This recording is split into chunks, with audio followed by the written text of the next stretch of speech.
Hello and welcome to this edition of Exclusive Interview, coming to you from the studios of 84 TV Radio, Abuja, Nigeria. My name is Stanley Bentu.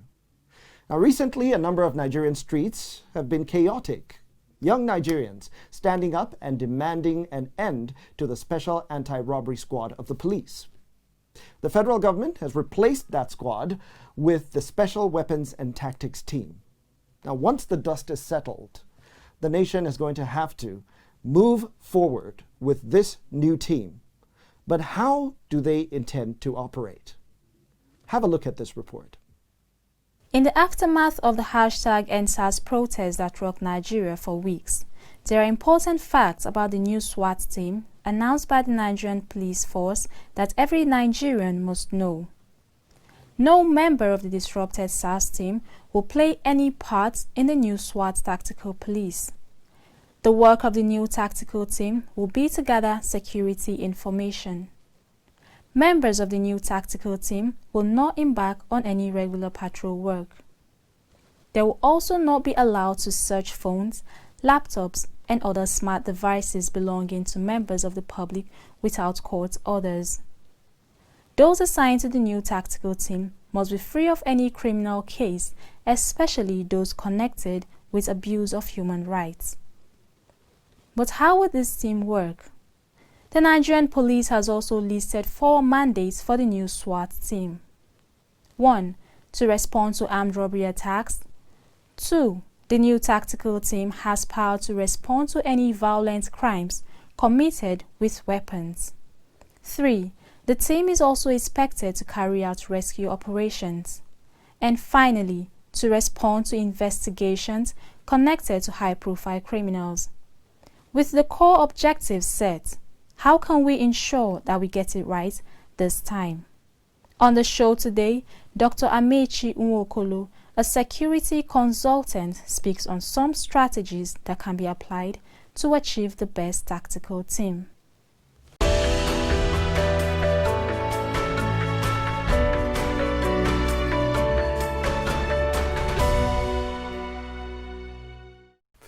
Welcome back. I'm now joined by counterterrorism and intelligence analyst Dr. Amechi Nwokolo. Doctor, it's as usual a pleasure to have you on Exclusive Interview. Same here. Happy to see you again. It's good to see you. Yeah. Well, these are troubled times that we're meeting. I mean, recently we've had, basically lots of protests spread across the country. Young people finally finding their voice and coming out against something that affects them directly, but affects indeed the entire nation. Yeah, sure. The police has responded to that. And I just want us to look at this from a more pragmatic point of view. There was a need, there was a challenge that necessitated the existence of the Special Anti-Robbery Squad. That problem has not gone away. In fact, if anything, statistics show that over the years it's gotten worse. That's armed robbery and violent crimes, kidnapping. Correct. So you can end SARS today, as the federal government says that it has done, but you would have to come up with a solution. And the solution it's come up with is the SWAT team. So would you consider that an adequate response? I would say hasty response. But having said that, you said we're troubled times indeed. And I think that I hope Nigeria, the way the thing is metamorphosing, the way the escalation is going, I just pray we don't head in another direction. It's a time that has long been overdue because there's so much decadence in the system, in the polity. And what we are seeing and we're talking about, I just finished discussing with a very top police officer in my office right now. And he said, look, sir, you're right on point. The mirror, what we are seeing in the SARS problem, we are seeing in the police is the mirror of the society that we are living, the times that we are in.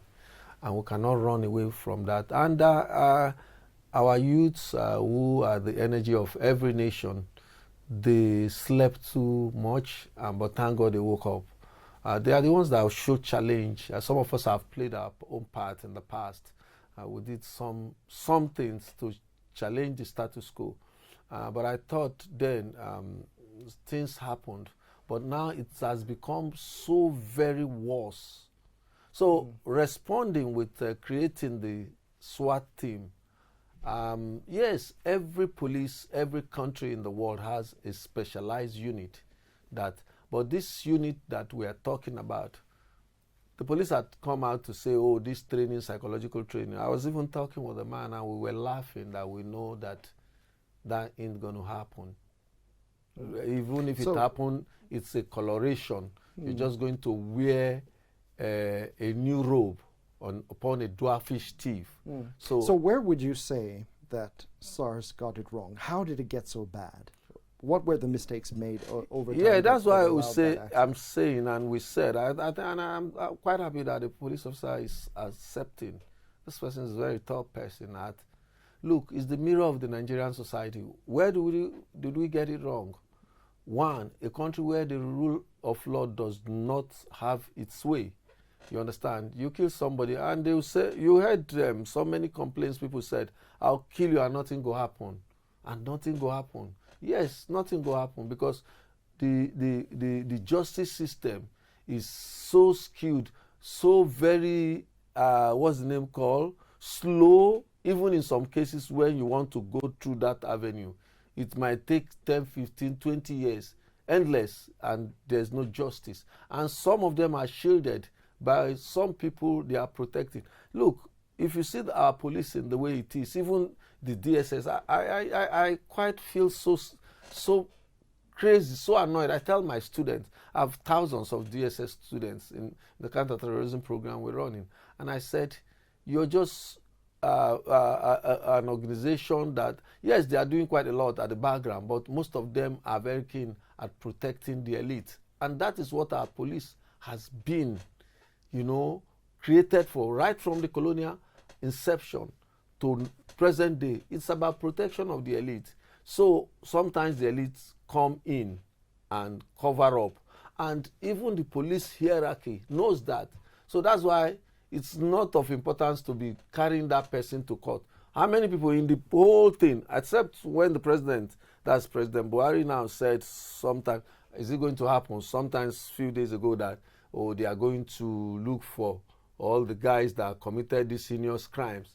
Since how many years have they been caught? Okay, in fact, let me tell you, Fulani Kwajafa, the one who created SARS, came out today and said he regretted.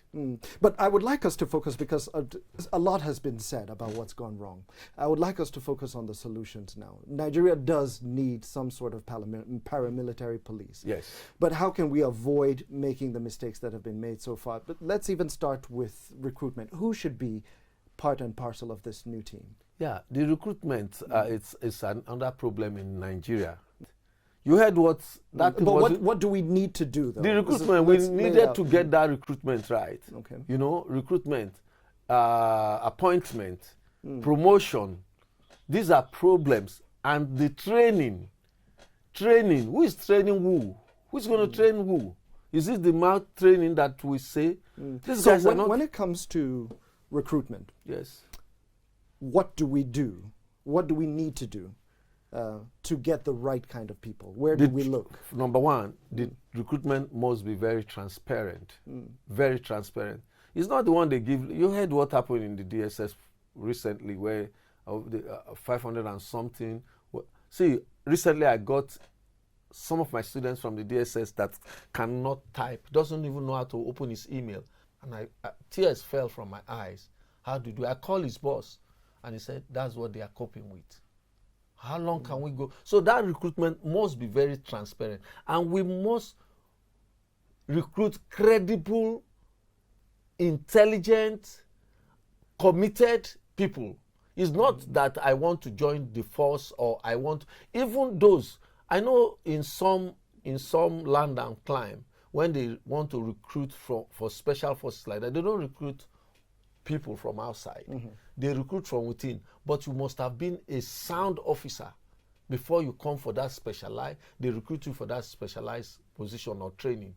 But unfortunately, if there's money in it, it's going to be bastardized. If there's no money to get from that unit, they will push in all minors and mediocres into it. And that's the problem we are facing as a nation. So we get, we get the credible people. Credible. That's what we need to look for. Yes, credible, intelligent, with good. Intelligent. Yes. So what level of, is it about the paper qualification? No, in Nigeria, of course, it's no longer, they should put them through a test. Even if you come in now as a first-class graduate, there should be another examination, thorough ones. Stanley, we need to be sincere as a people. See, somebody, a DSS official was with me yesterday, and I was asking him, there's an international American exam for certified security professionals, ASSIST they call it. And he said at one point that ASSIST moved out of Nigeria to Ghana because of malpractices here. And I said, what? He said, yes. And I know that the Finnish government, the government of Finland, they used to administer one scholarship here in Nigeria before, but there was so much malpractices, they took it to Ghana. So if we are saying now that credible and intelligent, the paper qualification, no, there should be real, sincere, transparent examination to test the IQ of these persons, whether they are capable, whether they can stand the time in the course of their time of duty in that special unit.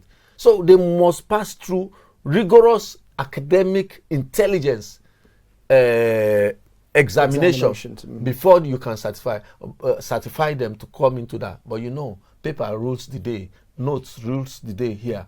And if there's money and travels to be made, to be gotten in that unit, people will flood it with political understand. Well, we have taken at least two things to look at to make our paramilitary police more effective. We've looked at recruitment, and we've looked at vetting as far as very important is concerned. Yes. We still would like to look at training as well as training, their welfare, because we cannot we have to take a break right now, but as soon as we come back, we'll delve into some of those things. So don't go away. We'll be right back. There's a wind of change blowing over Nigeria, and it's coming from the Tertiary Education Trust Fund. If you want to find out how TED Fund is bringing the Nigerian government, industry, and the academia together to drive a new knowledge economy, tune in to this station every Wednesday at 8 p.m. for TED Fund, the paradigm shift. It's informative, it's innovative, and it's exciting. TED Fund, the paradigm shift. Proudly produced by 84 TV Radio.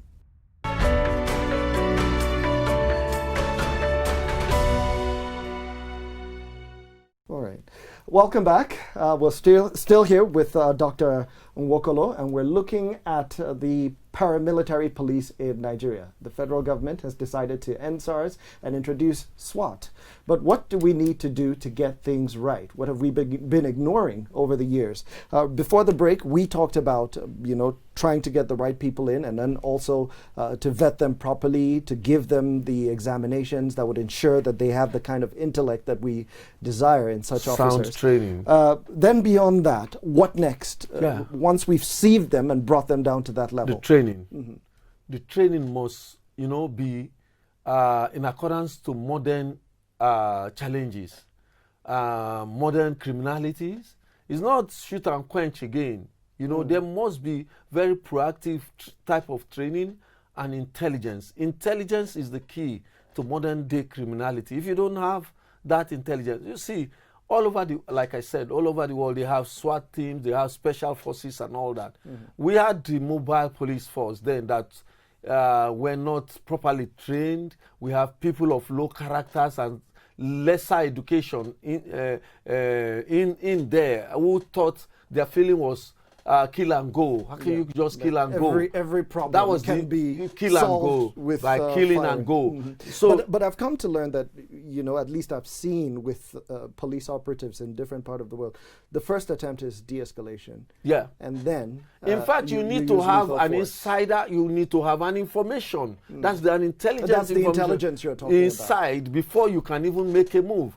But unfortunately, so this idea of randomly stopping people and asking, in your opinion, this is not adequate modern policing. Look, we spent billions by our government. Some people have pocketed that money, registering your phone, SIM cards and all that, your number.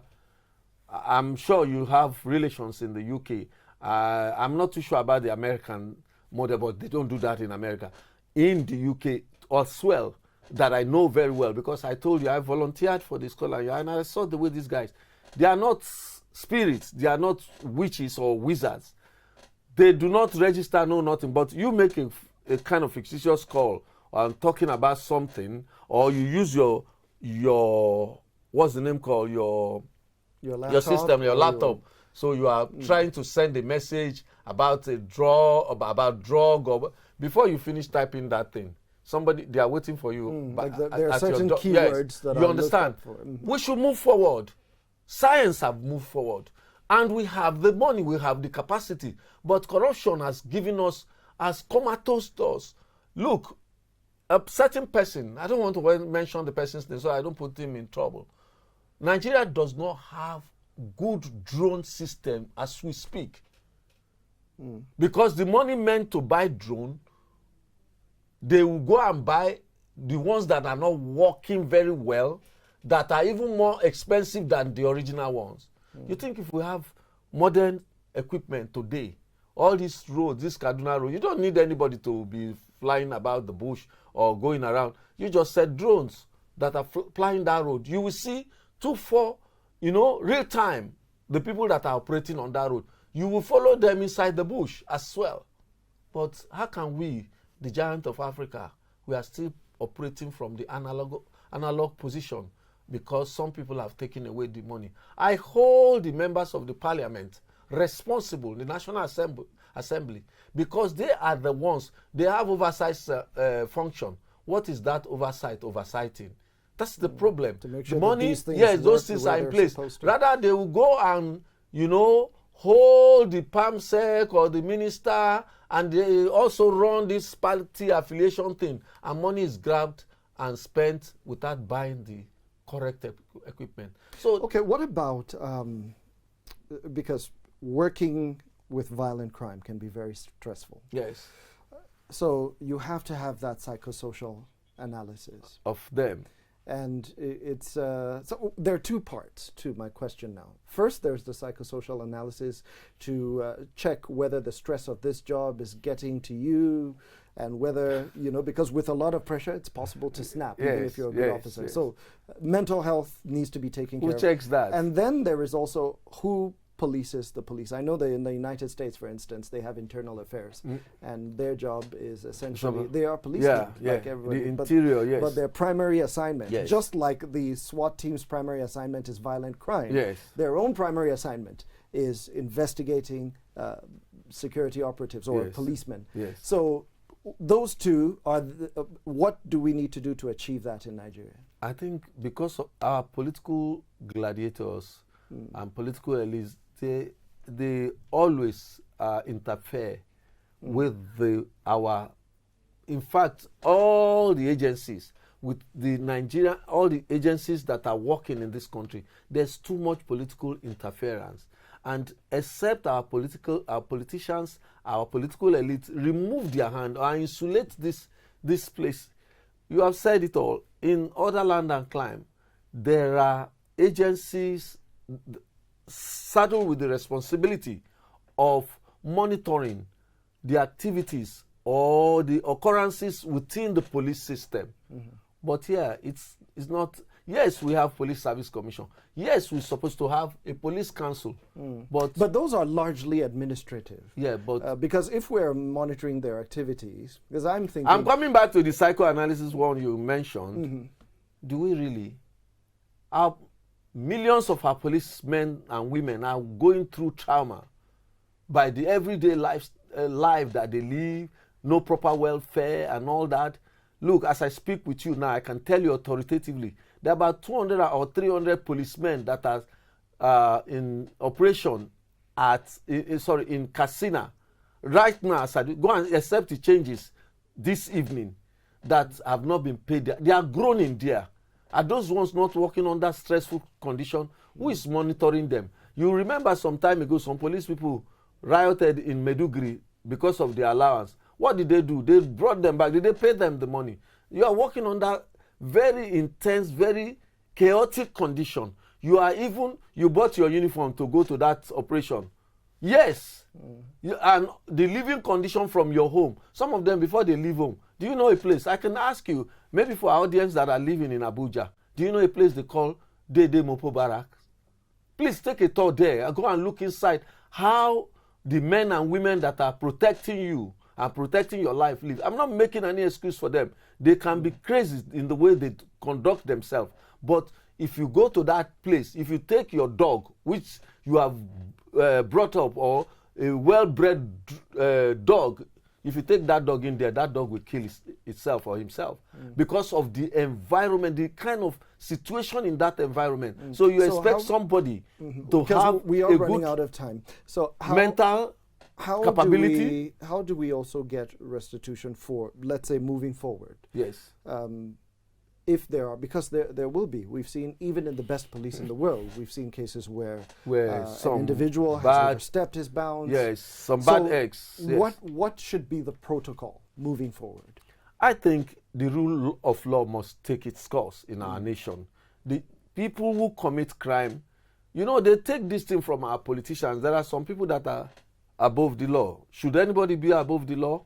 So, if they are not brought to justice, the other person who wants to commit that same crime will feel nothing happened. They know that nothing will happen. So that is one of the first steps moving forward, that people must be brought to justice. Anybody, any policeman that kills anyone. But the most important thing, pay them good money. How can you pay someone in NNPC who is he digging oil every day, or CBN, is he printing money every day? And they are one of the best paid people. The person that is protecting your life every day that is there is being paid monkey money. You get monkey service. So that's why we keep on. If we don't put all this, and when you recruit that person, if you let that recruitment be very transparent, let there be sound training, let there be equipment. They don't need to be carrying a gun. Stanley, you know that there is this bat in self that people use. They use in the UK. That is charged. When you you can use it on somebody and you will put the person down, but without lethal force. Exactly. But this one, except in this case, in the case of paramilitary police, there will come time when you will have to use lethal but you force. need them in a very extreme go and watch circumstances. Okay. Go and so watch. There should be terms of engagement. Exactly. It's not like you just bring them out. And so it would probably be smart or be wise to say, okay, there should be, anytime there is any kind of violence that leads to any individual dying, guilty or not, yes, there should be a lot of paperwork to go with it, to explain the circumstances under which exactly. You don't just go out there. They don't bring them out anyhow, even in other India of 4 countries, they have. America, which we are about to copy now, SWAT team, is when a very dangerous situation that they come out. But you don't deploy people like that every day out and all that. They are seen everywhere. They are special paramilitary forces. You understand? This one that we bring out our military, they are supposed to be the one responding to the issues in the Northeast, not our military. We are not fighting an external war, but unfortunately, there are so many misplaced happenings in Nigeria right now. And that's why we are faltering here and there. Interestingly, crisscrossing, one of those is, of course, the mobile police, which is essentially for riot control. Yes. But now a lot of them have been deployed to protecting VIPs. So these are certain things that we have to get right in our police address reform. seriously. Yeah. Dr. Nwokolo, it's been a pleasure, as always, speaking with you. Sadly, our time has come to an end. And thank you so much for coming. Thank you very much. All right, that's it. But don't go away. We'll be right back.